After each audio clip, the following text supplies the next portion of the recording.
Item number 1, Srimati Nirmala Sitharaman, Vitt Mantri.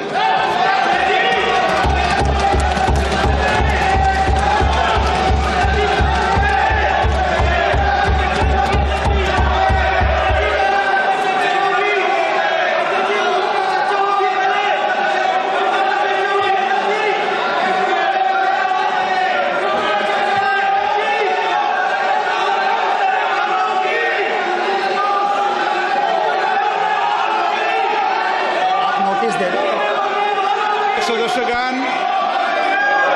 Budget के बाद राज्यपाल अभिभाषण में आपको पर्याप्त अवसर दूंगा। मेरा आपसे निवेदन है, नहीं माननीय अखिलेश जी, आपने संसद की मर्यादा को आप बना के रखें। कभी बजट भाषण के अंदर इस तरीके का नहीं हुआ, ये उचित नहीं है, ये उचित नहीं है। अखिलेश जी प्लीज, मैं आपको मौका दूंगा राज्यपाल अभिभाषण पे, प्लीज।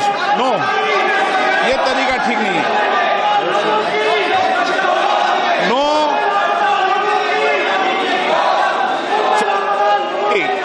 राज्यपाल अभिभाषण पे चर्चा होगी।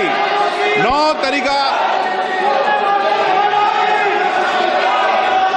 Honorable Speaker, I present the budget for 25-26.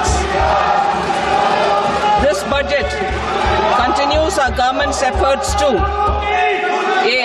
Accelerate growth, B. Secure inclusive development, C. Invigorate private sector investments, D. Uplift household sentiments, and E. Enhance spending power of India's rising middle class. Together, we embark on a journey to unlock our nation's tremendous potential for greater prosperity and global positioning under the leadership of Honorable Prime Minister Shri Narendra Modi. As we complete the first quarter of the 21st century, continuing geopolitical headwinds suggest lower global economic growth over the medium term. However, our aspiration for a Vikasit Bharat inspires us, and the transformative work we have done during our government's first 2 terms guides us to march forward resolutely. Our economy is the fastest growing among all major economies. Our development track record for the past 10 years and structural reforms have drawn global attention. Confidence in India's capability and potential has only grown in this period. We see the next 5 years as a unique opportunity to realize Sabka Vikas, stimulating balanced growth of all regions. The great Telugu poet and playwright Gurujada Apparao had said, "Deshamante matti kadoy, deshamante manushuloy," meaning a country is not just its soil, a country is its people.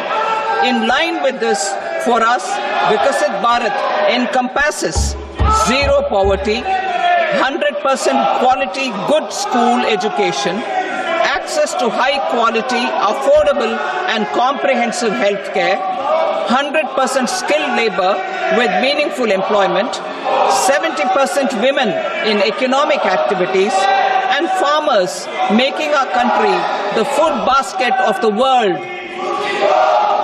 In this budget, the proposed development measures span 10 broad areas focusing on Garib, youth, Annadata and Nari, spurring agricultural growth and productivity, building rural prosperity and resilience, taking everyone together on an inclusive growth path, boosting manufacturing and furthering Make in India, supporting MSMEs, enabling employment-led development, investing in people, economy and innovation, securing energy supplies, promoting exports and nurturing innovation.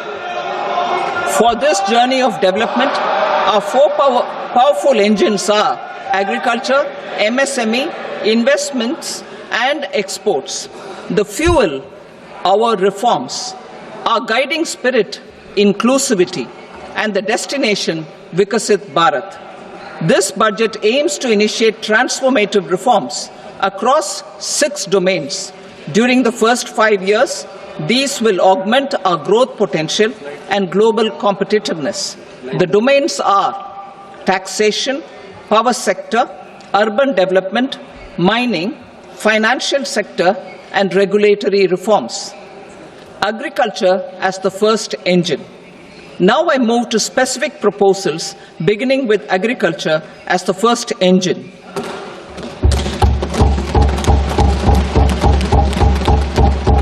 Prime Minister Dhan Dhanya Krishi Yojana, Developing Agri-Districts Program. Motivated by the success of the Aspirational District Program, our government will undertake a Prime Minister Dhan Dhanya Krishi Yojana in partnership with states. Through the convergence of existing schemes and specialized measures, the program will cover 100 districts with low productivity, moderate crop intensity, and below average credit parameters. It aims to 1. Enhance agricultural productivity, 2. Adopt crop diversification and sustainable agricultural practices, 3. Augment post-harvest storage at the panchayat and block level, 4. Improve irrigation facilities, and 5. Facilitate availability of long-term and short-term credit. This program is likely to help 1.7 crore farmers. Building rural prosperity and resilience. A comprehensive multi-sectoral rural prosperity and resilience program will be launched in partnership with the states. This will address underemployment in agriculture through skilling, investment, technology, and invigorating the rural economy. The goal is to generate ample opportunities in rural areas so that migration is an option but not a necessity. The program will focus on rural women, young farmers, rural youth, marginal and small farmers, and landless families. The details are in Annexure A. Domestic best practices will be incorporated, and appropriate technical and financial assistance will be sought from multilateral development banks. In Phase 1, 100 developing agri-districts will be covered. Atmanirbharta in pulses. Our government is implementing the National Mission for Edible Oilseed for achieving Atmanirbharta in edible oils. Our farmers have the capability to grow enough for our needs and more. 10 years ago, we made concerted efforts and succeeded in achieving near self-sufficiency in pulses. Farmers responded to the need by increasing the cultivated area by 50%, and government arranged for procurement and remunerative prices. Since then, with rising incomes and better affordability, our consumption of pulses has increased significantly. Our government will now launch a 6-year mission for Atmanirbharta in pulses with a special focus on Tuar, Urad and Masoor. Details are in Annexure B. Central agencies such as NAFED and NCCF will be ready to procure these 3 pulses as much as offered during the next 4 years from farmers who register with these agencies and enter into agreements. Comprehensive program for vegetables and fruits. It is encouraging that our people are increasingly becoming aware of their nutritional needs. It is a sign of a society becoming healthier. With rising income levels, the consumption of vegetables, fruits, and Shri Anna is increasing significantly.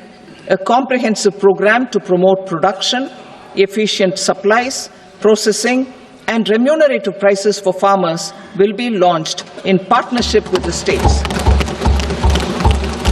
Appropriate institutional mechanisms for implementation and participation of farmer producer organizations and cooperatives will be set up. Makhana Board in Bihar. For this, there is a special opportunity for the people of Bihar. A Makhana Board will be established in the state to improve production, processing, value addition, and marketing of makhana. The people engaged in these activities will be organized into FPOs. The board will provide hand-holding and training support to makhana farmers and will also work to ensure they receive the benefits of all relevant government schemes. A national mission on high-yielding seeds will be launched, aimed at 1. Strengthening research ecosystem, 2. Targeted development and propagation of seeds with high yield, pest resistance, and climate resilience, and 3. Commercial availability of more than 100 seed varieties released since July 2024. India ranks second largest globally in fish production and aquaculture. Seafood exports are valued at 60,000 crore rupees. To unlock the untapped potential of the marine sector, our government will bring in an enabling framework for sustainable harnessing of fisheries from Indian exclusive economic zone and high seas, with a special focus on the Andaman and Nicobar and Lakshadweep Islands. For the benefit of lakhs of cotton growing farmers, I am pleased to announce a mission for cotton productivity. This 5-year mission will facilitate significant improvements in productivity and sustainability of cotton farming and promote extra long staple cotton varieties. The best of science and technology support will be provided to farmers. Aligned with our integrated 5F vision for the textile sector, this will help in increasing incomes of the farmers and ensure a steady supply of quality cotton for rejuvenating India's traditional textile sector. Kisan credit cards facilitate short-term loans for 7.7 crore farmers, fishermen, and dairy farmers. The loan limit under modified interest subvention scheme will be enhanced from 3 lakh rupees to 5 lakh rupees for loans taken through the KCC. For Atmanirbharta in urea production, our government had reopened 3 dormant urea plants in the eastern region. To further augment urea supply, a plant with annual capacity of 12.7 lakh metric tons will be set up at Namrup in Assam.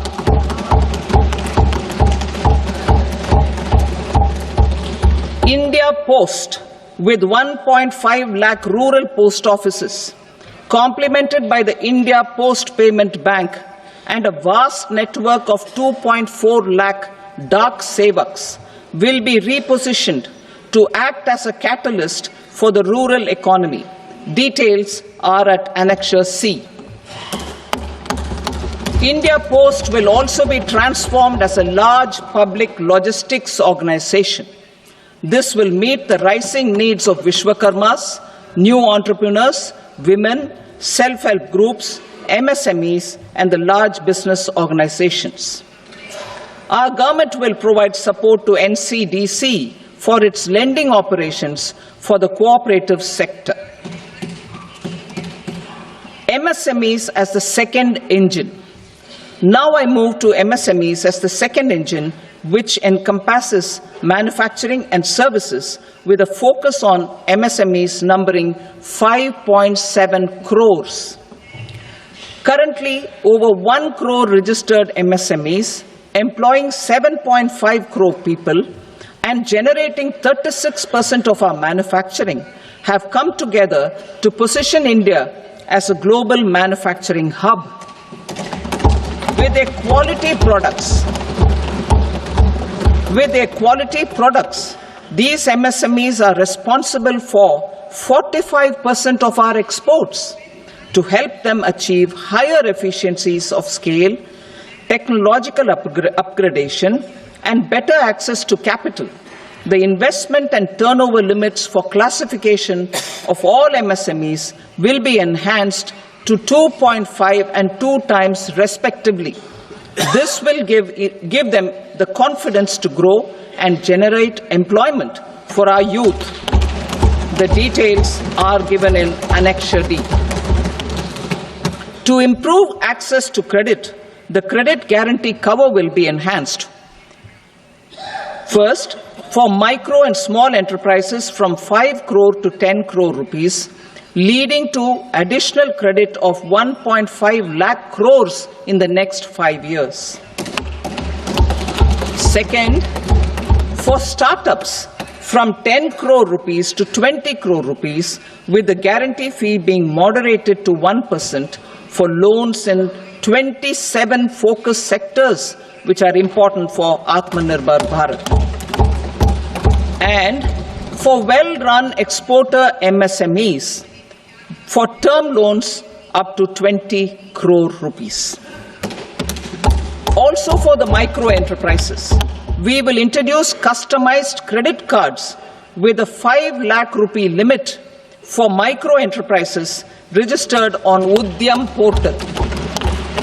In the first year, 10 lakh such cards will be issued. Fund of funds for startups. The Alternate Investment Fund, AIFs, for startups have received commitments of more than 91,000 crores rupees. These are supported by the fund of funds set up with the Government of India's contribution of 10,000 crore rupees. Now, a new fund of funds with expanded scope and a fresh contribution of another 10,000 crore rupees will be set up. A new scheme will be launched for 5 lakh women, scheduled castes and scheduled tribes, first-time entrepreneurs. This will provide term loans up to 2 crore rupees during the next 5 years. The scheme will incorporate lessons from the successful Stand Up India scheme. Online capacity building for entrepreneurship and managerial skills will also be organized. Measures for labor-intensive sectors. To promote employment and entrepreneurship opportunities in labor-intensive sectors, our government will undertake specific policy and facilitation measures. To enhance the productivity, quality, and competitiveness of India's footwear and leather sector, a focus product scheme will be implemented. The scheme will support design capacity, component manufacturing, and machinery required for production of non-leather quality footwear, besides the support for leather footwear and products. The scheme is expected to facilitate employment for 22 lakh persons, generate over 4 lakh crore rupees, and exports of over 1.1 lakh crore rupees. Measures for the toys sector.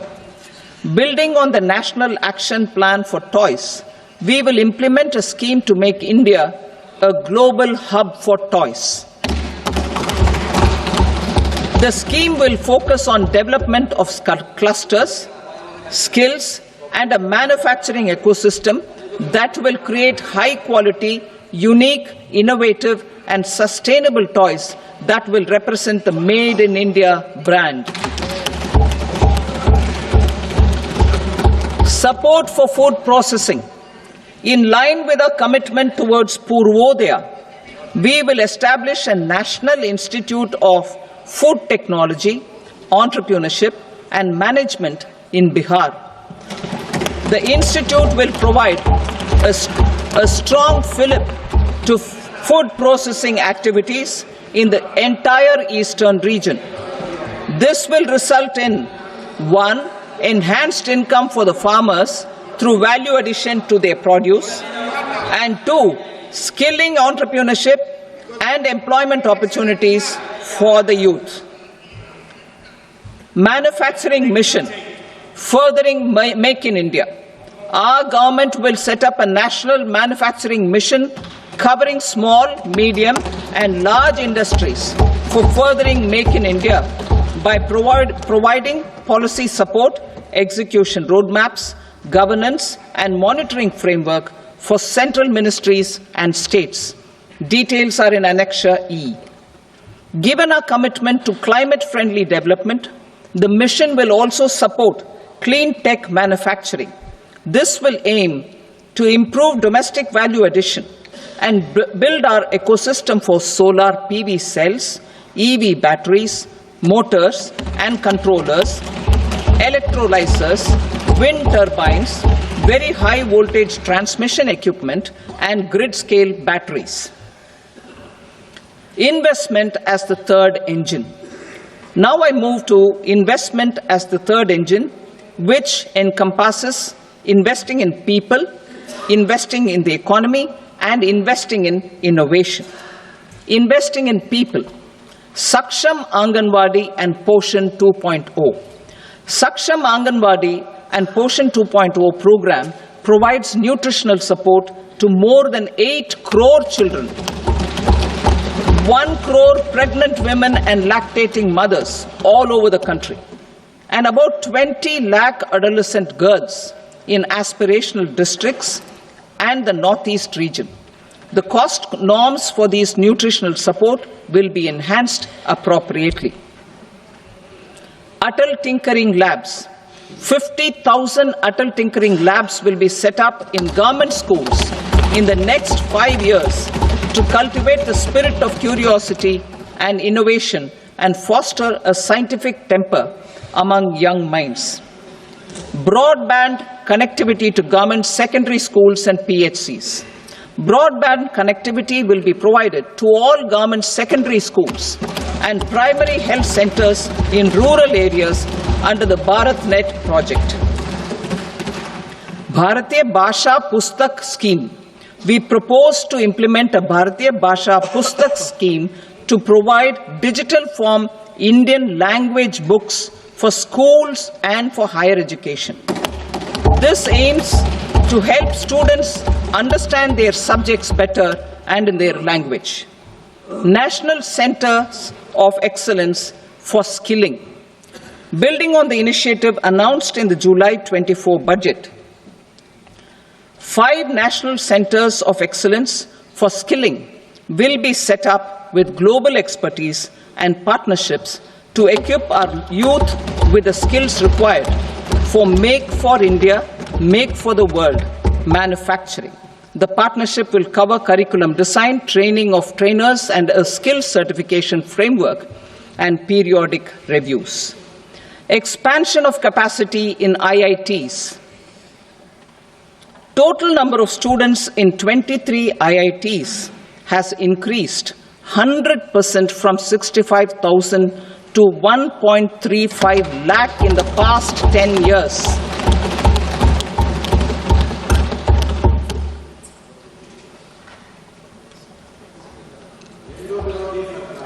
Additional infrastructure will be created in the 5 IITs started after 2014 to facilitate education for 6,500 more students.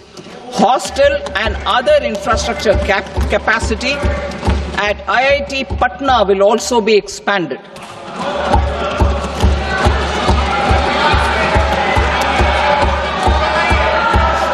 Center of Excellence.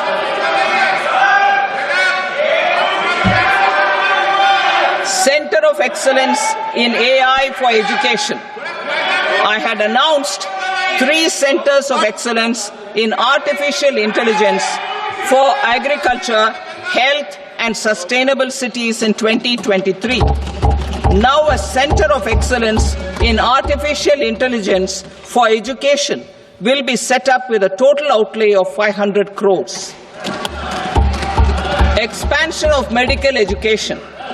Our government has added almost 1.1 lakh undergraduate and postgraduate medical education seats in 10 years, an increase of 130%. In the next year, 10,000 additional seats will be added in medical colleges and hospitals towards the goal of adding 75,000 seats in the next 5 years. Daycare and cancer centers in all district hospitals. Our government will facilitate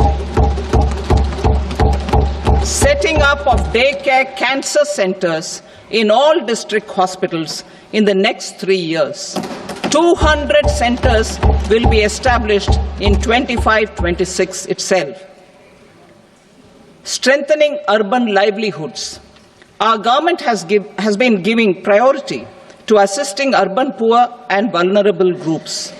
A scheme for socio-economic upliftment of urban workers will be implemented to help them improve their incomes, have sustainable livelihoods, and a better quality of life. PM Swanidhi scheme has benefited more than 68 lakh street vendors, giving them respite from high-interest informal sector loans. Building on this success, the scheme will be revamped with enhanced loans from banks, UPI-linked credit cards with 30,000 rupees limit, and capacity building support. Social Security Scheme for welfare of online platform workers. Gig workers of online platforms provide great dynamism to the new age services economy. Recognizing their contribution, our government will arrange for their identity cards and registration on the e-Shram portal. They will be provided health care under PM Jan Arogya Yojana. This measure is likely to assist nearly 1 crore gig workers.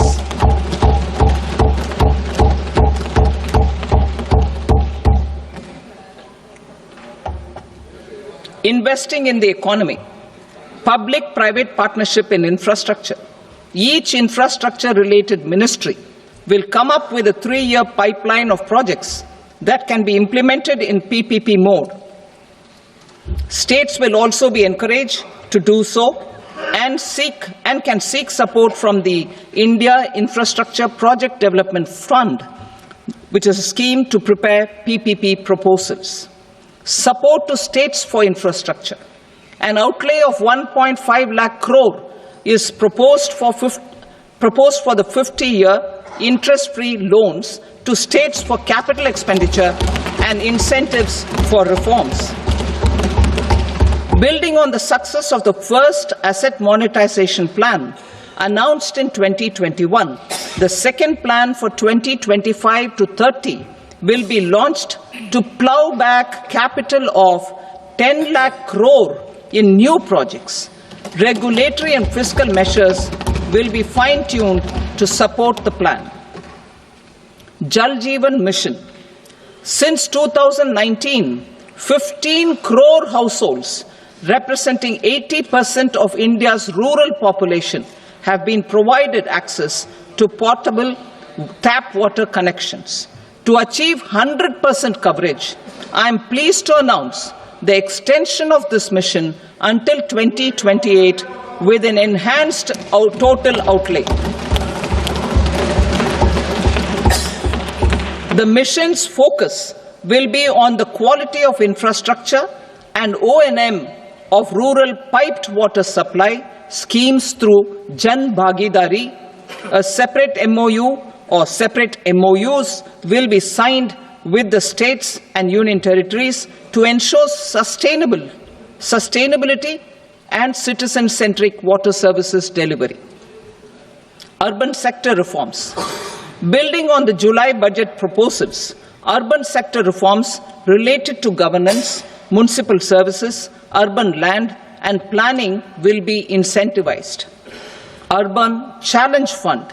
The government will set up an urban challenge fund of 1 lakh crore rupees to implement the proposals for cities as growth hubs, creative redevelopment of cities, and for water and sanitation purposes announced in the July budget. This fund will finance up to 25% of the cost of bankable projects, with a stipulation that at least 50% of the cost is funded from bonds, bank loans, and PPPs. An allocation of 10,000 crore is proposed in 2025-26. Power sector reforms. We will incentivize electricity distribution reforms and augmentation of intra-state transmission capacity by states. This will improve financial health and capacity of electricity companies. Additional borrowing of 0.5% of GSDP will be allowed to states contingent on these reforms. Nuclear energy mission for Vikasit Bharat. Development of at least 100 gigawatt of nuclear energy by 2047 is essential for our energy transition efforts. For an active partnership with the private sector towards this goal, amendments to the Atomic Energy Act and the Civil Liability for Nuclear Damage Act will be taken up. A nuclear energy mission for research and development of small modular reactors with an outlay of 20,000 crore will be set up. At least 5 indigenously developed small modular reactors will be operationalized by 2033. Shipbuilding. The shipbuilding financial assistance policy will be revamped to address cost disadvantages. This will also include credit notes for shipbreaking in Indian yards to promote the circular economy. Large ships above a specified size will be included in the infrastructure harmonized master list. Shipbuilding clusters will be facilitated to increase the range, categories, and capacity of ships. This will include additional infrastructure, facilities, skilling, and technology to develop the entire ecosystem. Maritime Development Fund.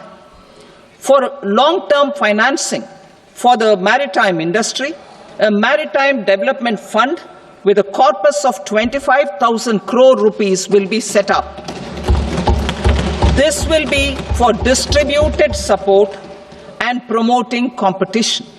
This will have up to 49% contribution by the government, and the balance will be mobilized from ports and from private sector. UDAN regional connectivity schemes.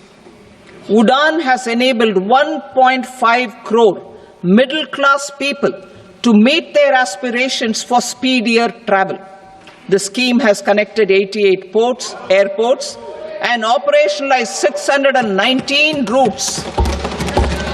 Inspired by that success, a modified UDAN scheme will be launched to enhance regional connectivity to 120 new destinations and carry 4 crore passengers in the next 10 years. 4 crore additional passengers in the next 10 years. The scheme will also support helipads and smaller airports in hilly, aspirational, and northeast regional districts. Greenfield airports will be facilitated in Bihar to meet the future needs of the state. These will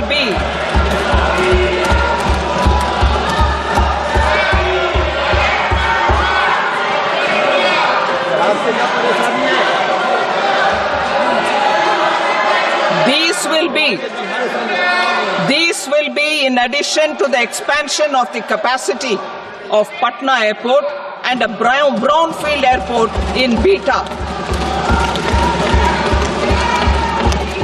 Western Kosi Canal project in Mithilanchal. Financial support will be provided for the Western Kosi Canal ERM project, benefiting a large number of farmers cultivating over 50,000 hectares of land in the Mithilanchal region of Bihar. Mining sector reforms, including those for minor minerals, will be encouraged through sharing of best practices and institutions of a state mining index. A policy for recovery of critical minerals from tailings will be brought out. Under the special window for affordable and mid-income housing, SWAMI, 50,000 dwelling units in stressed housing projects have been completed and keys handed over to home buyers. Another 40,000 units will be completed in 2025, further helping middle-class families who were paying EMIs on loans taken for apartments while also paying rent for their current dwellings. Building on this success, SWAMI Fund 2 will be established as a blended finance facility with contribution from the government, banks and private investors. This fund of 15,000 crore rupees will aim for expeditious completion of another 1 lakh units. PM Gati Shakti data for private sector. For furthering PPPs and assisting the private sector in project planning, access to relevant data and maps from the PM Gati Shakti portal will be provided. Tourism for employment-led growth. Top 50 tourist destination sites in the country will be developed in partnership with states through a challenge mode. Land for building key infrastructure will have to be provided by the states. Hotels in these destinations will be included in the infrastructure harmonized list. The following measures will be taken for facilitating employment-led growth. Organizing intensive skill development programs for our youth, including in institutes of hospitality management. Providing mudra loans for homestays. Improving ease of travel and connectivity to tourist destinations. Providing performance-linked incentives to states for effective destination management, including tourist amenities, cleanliness, and marketing efforts, and introducing streamlined e-visa facilities along with visa fee waivers for certain tourist groups.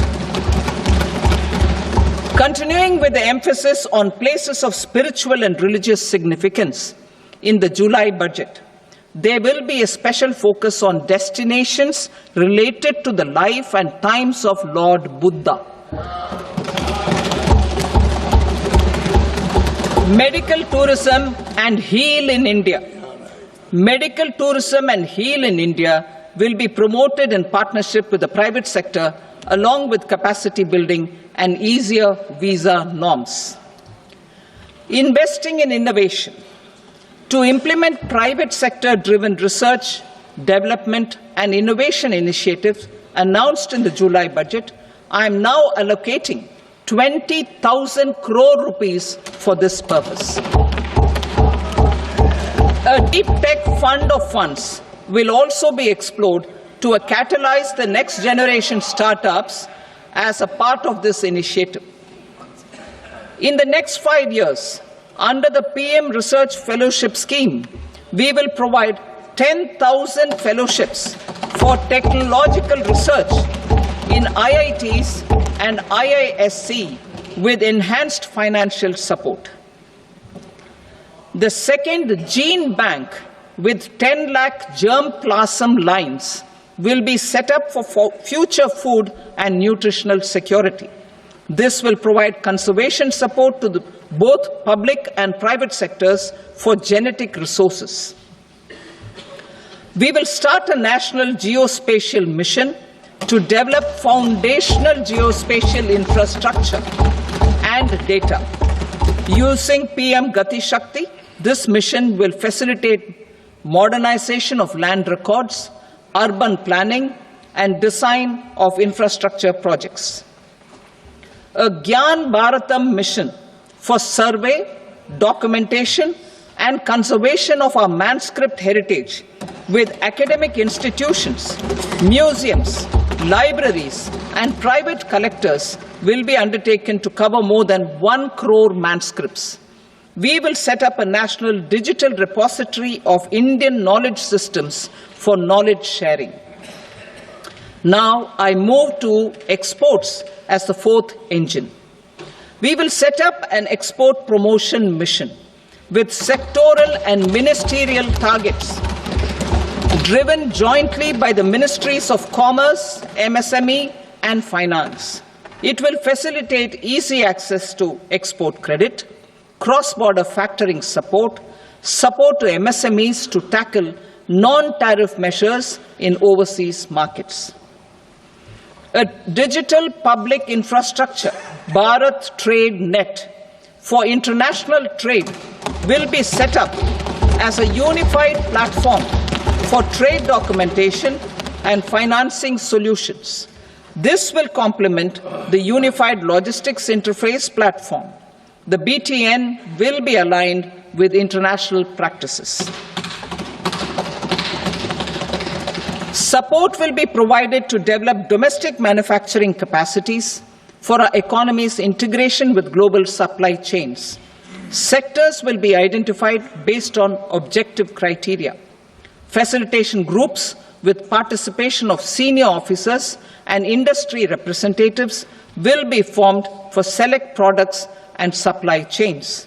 Through this, there are huge opportunities related to Industry 4.0, which needs high skills and talent. Our youth have both. Our government will support the domestic electronic equipment industry to leverage this opportunity for the benefit of our youth. A national framework will be formulated as guidance to states for promoting global capability centers in emerging Tier 2 cities.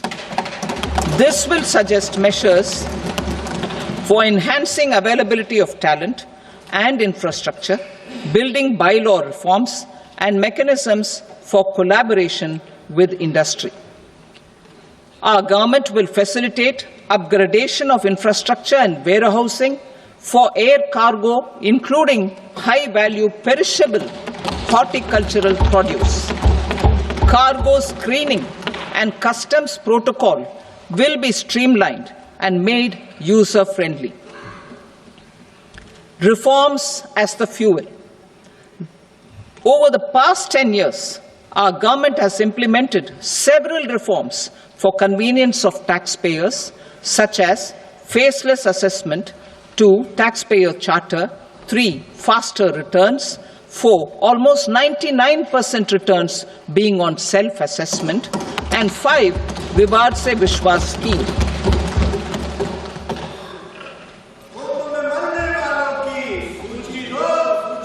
Continuing these efforts, I reaffirm the commitment of the Tax Department to trust first, scrutinize later. I also propose to introduce the new income tax bill next week. I will detail the indirect tax reforms and changes in direct taxes in Part B. Financial sector reforms. The FDI limit for the insurance sector will be raised from 74 to 100%. This enhanced limit will be available for those companies which invest the entire premium in India. The current guardrails and conditionalities associated with foreign investment will be reviewed and simplified. The services of India Post Payment Bank will be deepened and expanded in rural areas. NABFID will set up a partial credit enhancement facility for corporate bonds for infrastructure. Public sector banks will develop Grameen Credit Score framework to serve the credit needs of SHG members and people in rural areas. A forum for regulatory coordination and development of pension products will be set up. To implement the earlier announcement on simplifying the KYC processes, the revamped Central KYC Registry will be rolled out in 2025. We will also implement a streamlined system for periodic updating. Requirements and procedures for speedy approval of company mergers will be rationalized. The scope for fast-track mergers will also be widened and the process made simpler. As proposed in the interim budget, we signed bilateral investment treaties with 2 countries in 2024 to encourage sustained foreign investment, and in the spirit of First Develop India, the current model BIT will be revamped and made more investor-friendly. In the last 10 years, in several aspects, including financial and non-financial, our government has demonstrated a steadfast commitment to ease of doing business. We are determined to ensure that our regulations must keep up with technological innovations and global policy developments. A light-touch regulatory framework based on principles and trust will unleash productivity and employment. Through this framework, we will update regulations that were made under old laws. To develop this modern, flexible, people-friendly, and trust-based regulatory framework appropriate for the 21st century, I propose 4 specific measures. A high-level committee for regulatory reforms will be set up for a review of all non-financial sector regulations, certifications, licenses, and permissions. The committee will be expected to make recommendations within a year. The objective is to strengthen trust-based economic governance and take transformational measures to enhance ease of doing business, especially in matters of inspection and compliances. States will be encouraged to join in this endeavor. An investment friendliness index of states will be launched in 2025 to further the spirit of competitive, cooperative federalism. Under the Financial Stability and Development Council, a mechanism will be set up to evaluate impact of the current financial regulations and subsidiary instructions. It will also formulate a framework to enhance their responsiveness and development of the financial sector. In the Jan Vishwas Act 2023, more than 180 legal provisions were decriminalized. Our government will now bring up the Jan Vishwas Bill 2.0 to decriminalize more than 100 provisions in various laws. I now move to fiscal policy. In the July budget, I had committed to staying the course for fiscal consolidation. Our endeavor will be to keep the fiscal deficit each year such that central government debt remains on a declining path as a percentage of the GDP. The roadmap for the next 6 years has been detailed in the FRBM statement. Revised estimates for 2024-25. The revised estimate of the total receipts other than borrowings is 31.47 lakh crore rupees, of which the net tax receipts are 25.57 lakh crore rupees.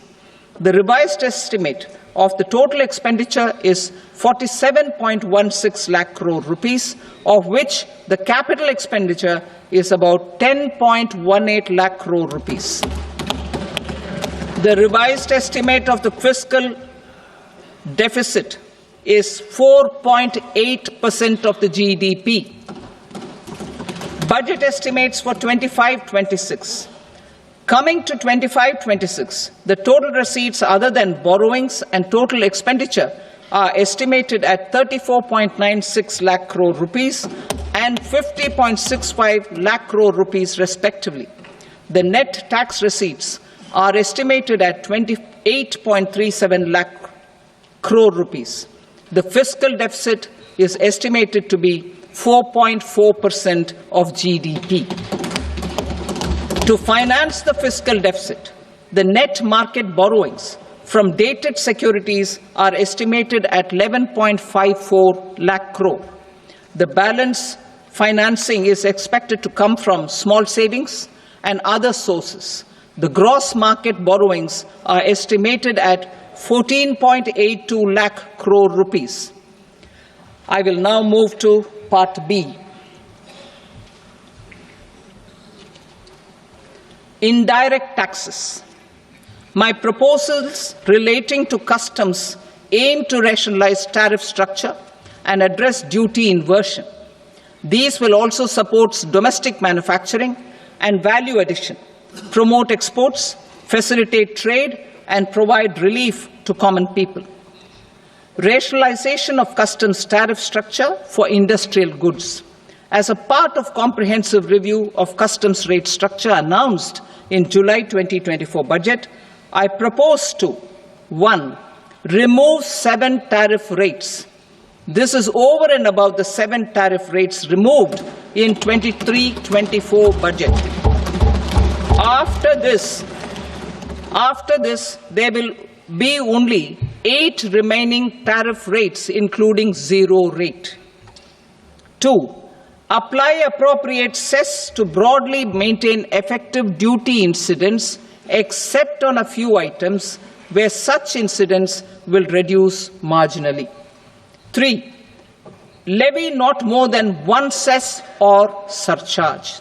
Therefore, I propose to exempt social welfare surcharge on 82 tariff lines that are subject to a cess. I shall now take up sector-specific proposals. To provide relief to patients, particularly those suffering from cancer, rare diseases, and other severe chronic diseases, I propose to add 36 life-saving drugs and medicines to the list of medicines fully exempted from basic custom duty.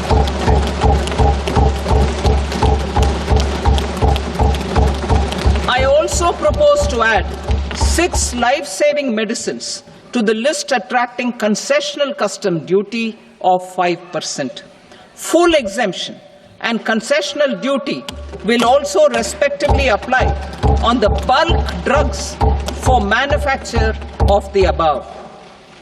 Specified drugs and medicines under patient assistance programs run by the pharmaceutical companies are fully exempt from BCD, provided the medicines are supplied free of cost to the patients.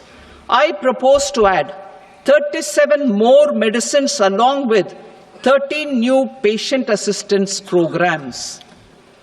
Support to domestic manufacturing and value addition. Critical minerals. In the July 2024 budget, I had fully exempted BCD on 25 critical minerals that are not domestically available.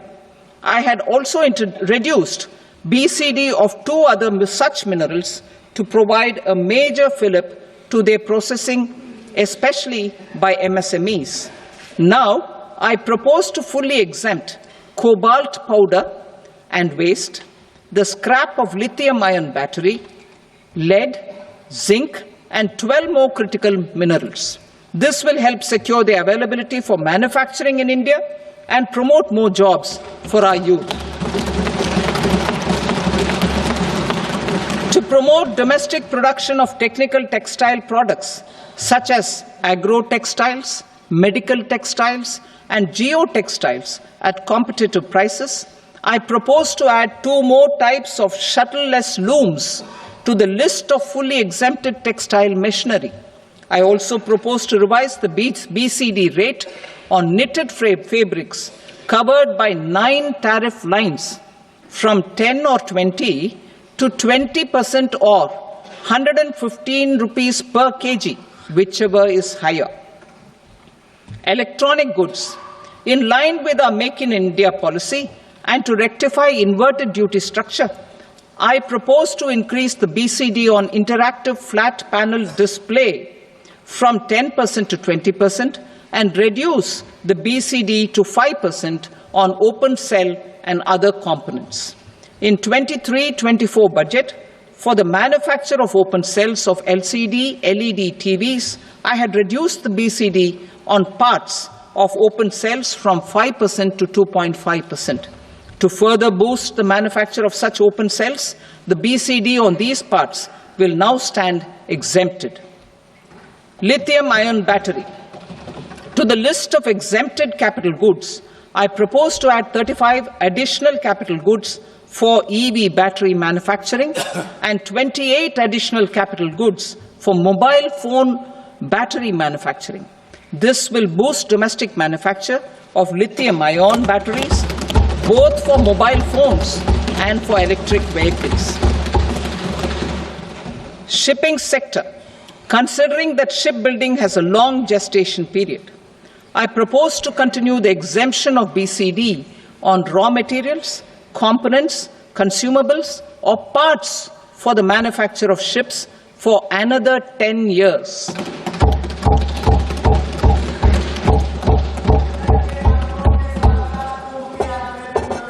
I also propose the same dispensation for shipbreaking to make it more competitive.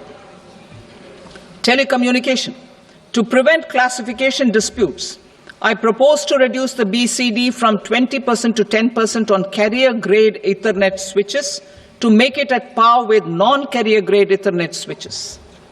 Export promotion.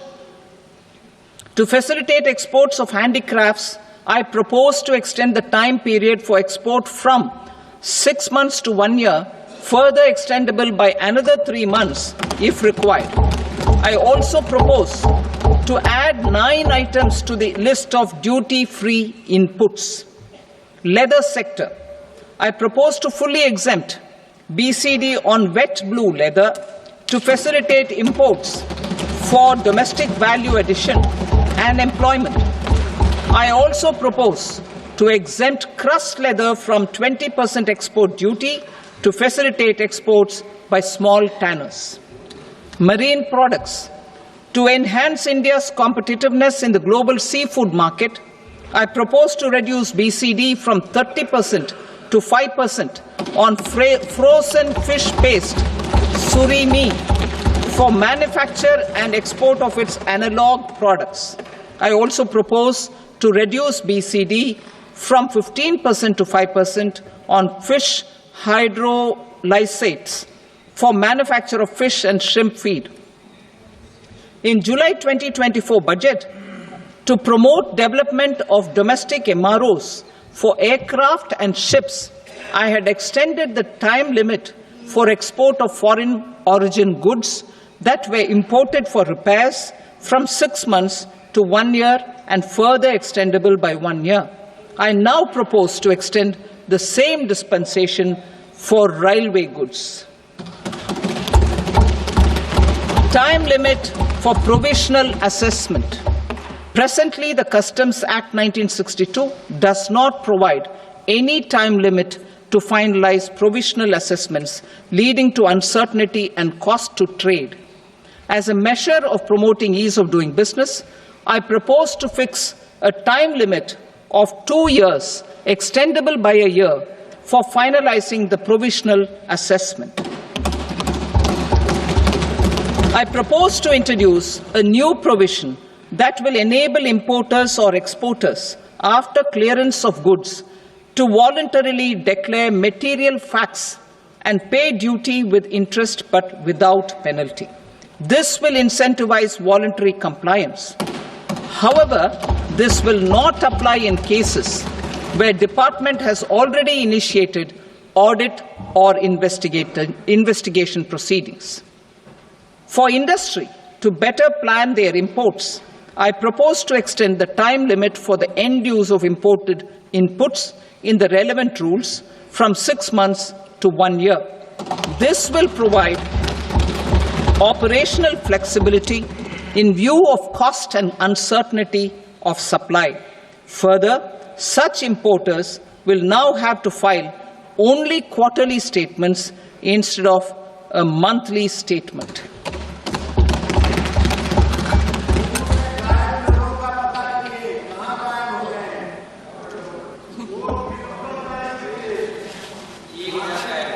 I now come to my direct tax proposals.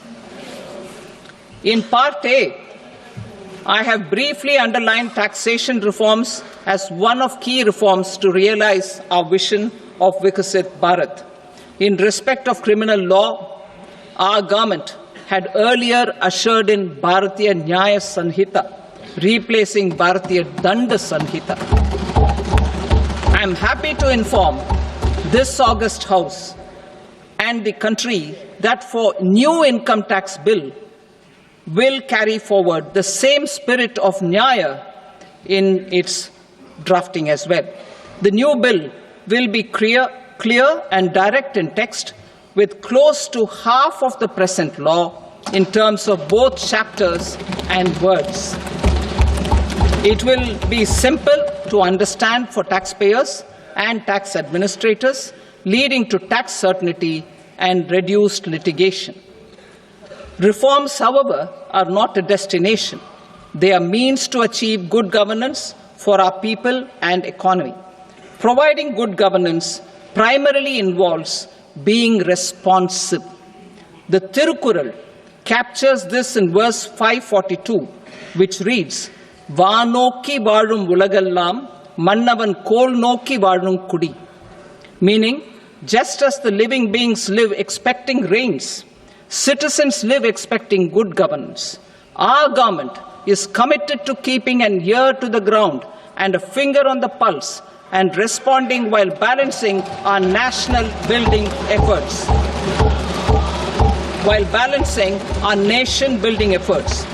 The following measures will detail just how our government will, under the guidance of PM Modi, has taken steps to understand and address. I repeat that sentence, sir. The following measures will detail just how our government, under the guidance of PM Modi, has taken steps to understand and address the needs voiced by our citizens. My tax proposals are guided by this spirit. The objectives of my proposals are as follows. Personal income tax reforms with special focus on middle class. Rationalization of TDS and TCS for easing difficulties. Encouraging voluntary compliance. Reducing compliance burden. Ease of doing business, employment and investment. I will come to my proposal on personal income tax towards the end. TDS and TCS, rationalization for easing difficulties. I propose to rationalize tax deduction at source, TDS, by reducing the number of rates and thresholds above which TDS is deducted. Further, threshold amounts for tax deduction will be increased for better clarity and uniformity. The limit for tax deduction on interest for senior citizens is being doubled from the present 50,000 rupees to 1 lakh rupees.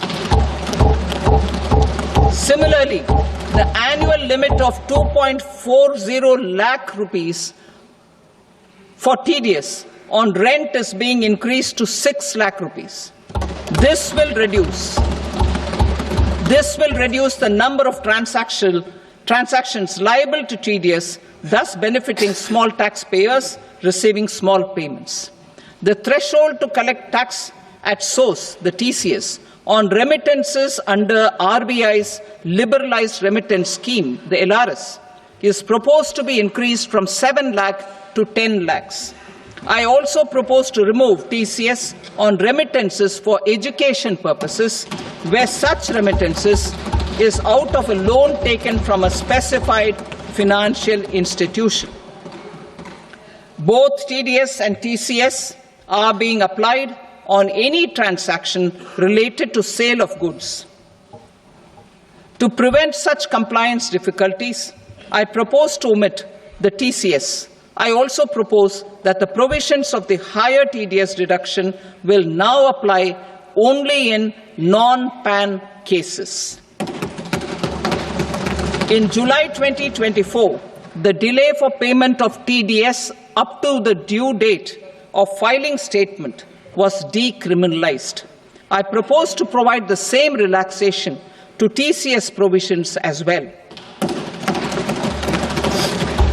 The government under the leadership of Prime Minister Modi believes in Sabka Saath, Sabka Vikas, Sabka Vishwas and Sabka Prayas. In line with this, we brought in updated return facility in 2022 for voluntary compliance by taxpayers who had omitted to report their correct income. Our trust in taxpayers was proved right. Nearly 90 lakh taxpayers voluntarily updated their incomes by paying additional tax. Taking this trust further, I now propose to extend the time limit to file updated returns for any assessment year from the current limit of 2 years to 4 years. I propose to reduce the compliance burden for small charitable trusts and institutions by increasing their period of registration from 5 years to 10 years. It is also proposed that disproportionate consequences do not arise for minor defaults such as incomplete applications filed by charitable entities. Presently, taxpayers can claim the annual value of self-occupied properties as nil only on the fulfillment of certain conditions. Considering the difficulties faced by taxpayers, it is proposed to allow the benefit of 2 such self-occupied properties without any condition. To streamline the process of transfer pricing and to provide an alternative to yearly examination, I propose to introduce a scheme for determining arm's length price of international transaction for a block period of 3 years. This will be in line with global best practices.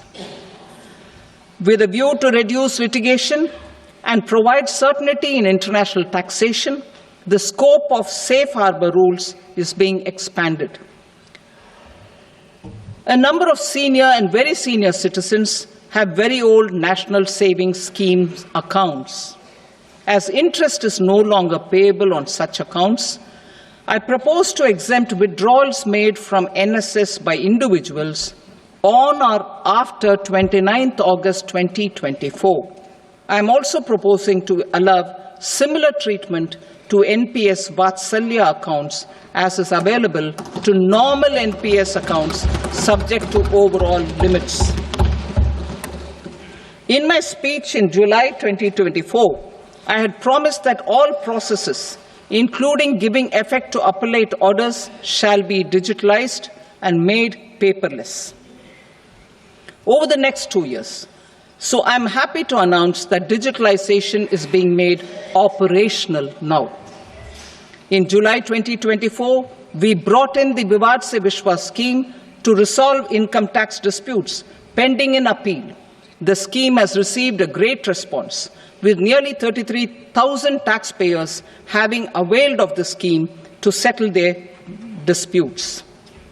I have a few proposals to promote investment and employment. It is proposed to provide a presumptive taxation regime for non-residents who provide services to a resident company that is establishing or operating an electronics manufacturing facility. I further propose to introduce a safe harbor for tax certainty for non-residents who store components for supply to specified electronics manufacturing units. Presently, the tonnage tax scheme is available only to sea-going ships. The benefits of existing tonnage tax scheme are proposed to be extended to inland vessels registered under the Indian Vessels Act 2021 to promote inland water transport in the country. Extension for incorporation of startups. We continue to support the Indian startup ecosystem. I propose to extend the period of incorporation by 5 years to allow the benefit available to startups which are incorporated before 1/4/2030. In order to attract and promote additional activities in the IFSC, I am inter alia proposing specific benefits to ship leasing units, insurance offices, and treasury centers of global companies which are set up in IFSC. Further, to claim benefits, the cut-off date for commencement in IFSC has also been extended by 5 years to 31/3/2030. Category 1 and Category 2 AIFs are undertaking investments in infrastructure and other such sectors. I propose to provide certainty of taxation to these entities on the gains from securities, to promote funding from sovereign wealth funds and pension funds to the infrastructure sector. I propose to extend the date of making an investment by 5 more years up to 31st March 2030.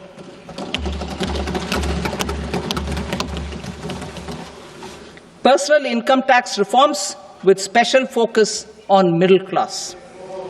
Democracy, demography, and demand are the key support pillars in our journey towards Vikasit Bharat. The middle class provides strength for India's growth. This government, under the leadership of Prime Minister Modi, has always believed in the admirable energy and ability of the middle class in nation building. In recognition of their contribution,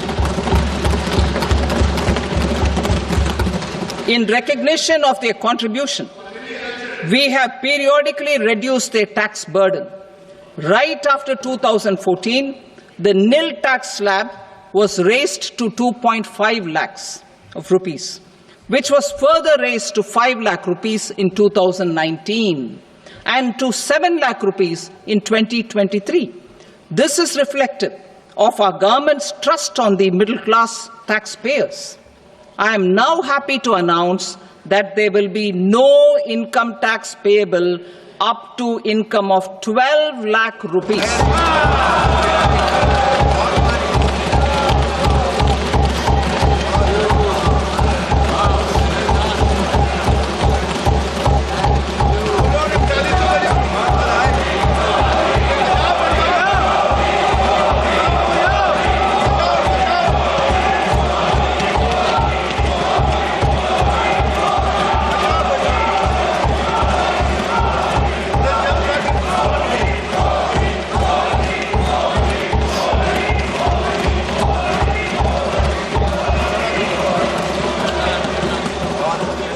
So, average income of 1 lakh per month, other than the special rate income such as capital gains, under the new regime.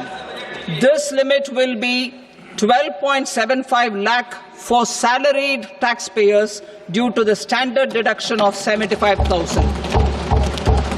Slabs and rates are being changed across the board to benefit all taxpayers. The new structure will substantially reduce the taxes of the middle class and leave more money in their hands, boosting household consumption, savings, and investment.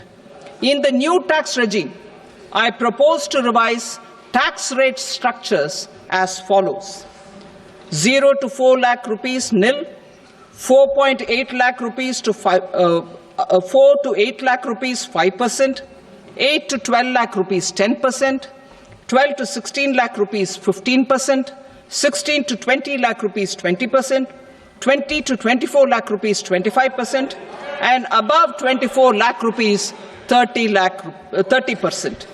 To taxpayers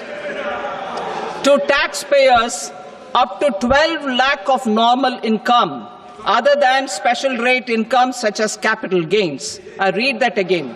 To taxpayers up to 12 lakh of income, other than special rate income such as capital gains, tax rebate is being provided in addition to the benefit due to slab rate reduction in such a manner that there is no tax payable by them. The total tax benefit of slab rate changes and rebate at different income levels can be illustrated with a few examples. A taxpayer in the new regime with an income of 12 lakh rupees will get a benefit of 80,000 rupees in tax, which is 100% of tax payable as per the existing rates. A person having income A person having income of 18 lakh rupees will get a benefit of 70,000 rupees in tax. That is 30% of tax payable as per existing rates. A person with an income of 25 lakh gets a benefit of 1,10,000 rupees, that is 25% of his tax payable as per existing rates. Details of my tax proposals are given in the annexure. As a result of these proposals, Honorable Speaker, sir, revenue of about 1 lakh crore in direct taxes and 2,600 crores in indirect taxes will be foregone. Mr. Speaker, sir, with this, I commend the budget to this august House.